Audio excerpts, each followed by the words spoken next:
We are crystal, walking, talking crystals.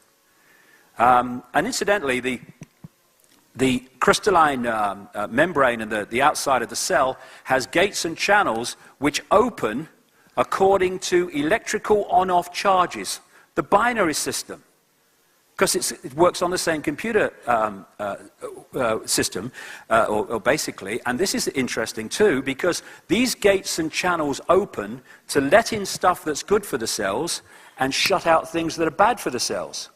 And they open and shut according to electrical charges, which operate in the way they should, left to their own devices. But when you are subjected, as we are now, to massive amounts of electromagnetic fields, etc., these things can open and shut when they shouldn't be, let the bad stuff in and shut the good stuff out.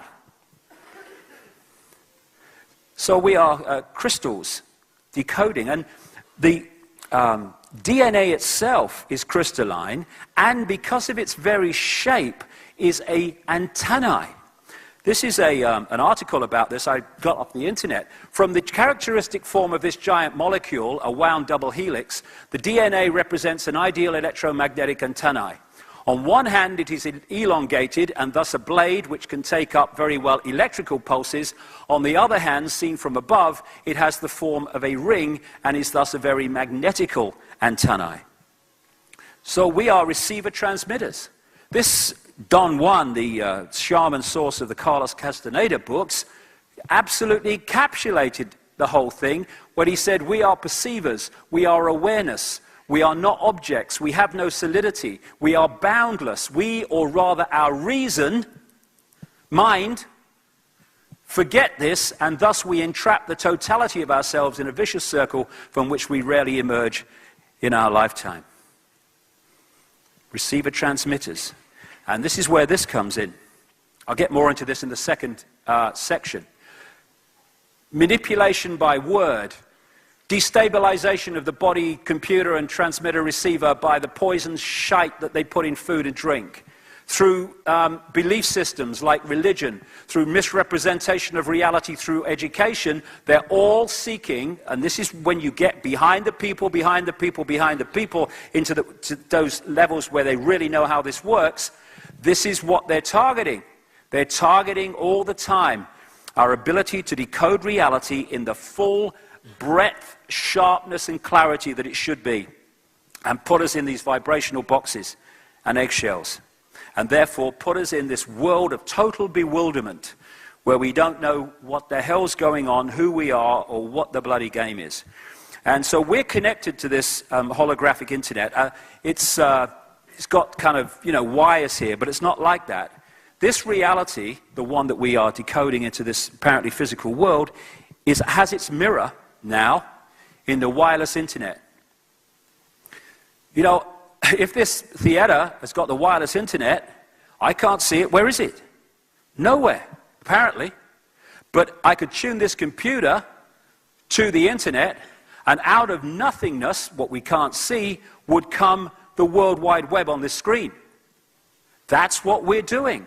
In the reality that we think is nothing, we're actually decoding a vibrational information, the wireless internet, into this reality, which again comes back to the Matrix movie, very accurate. The Matrix is everywhere. It is all around you, even now in this very room. You can see it when you look out of your window or you turn on your television.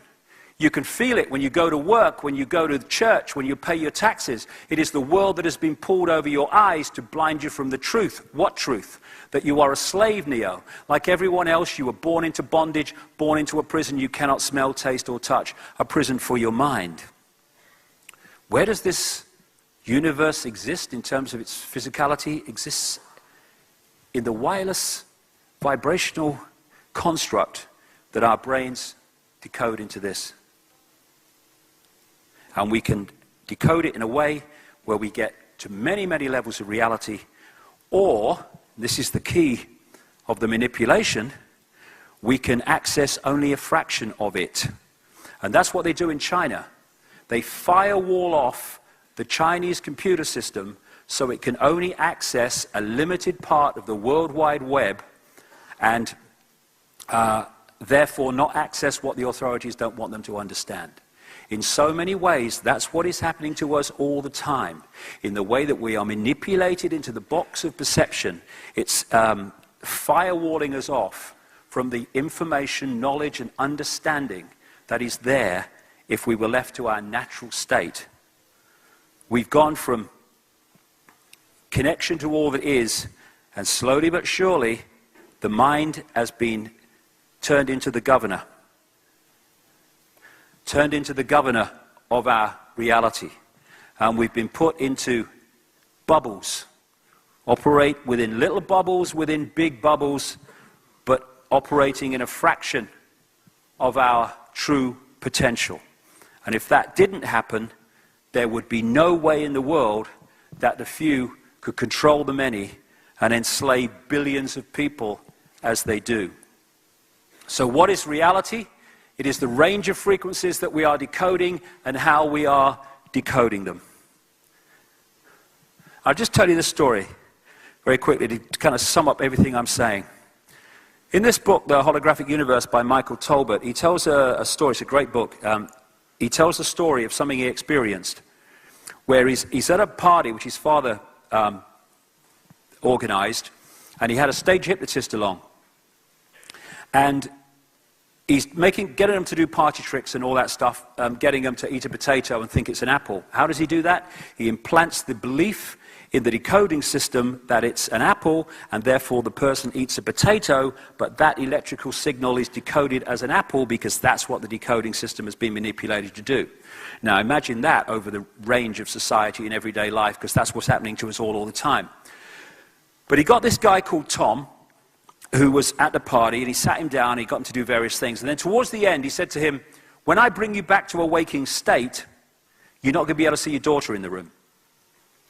And when before he brought him back, he brought the daughter, and he stood the daughter in front of her father, so her father's looking into her belly.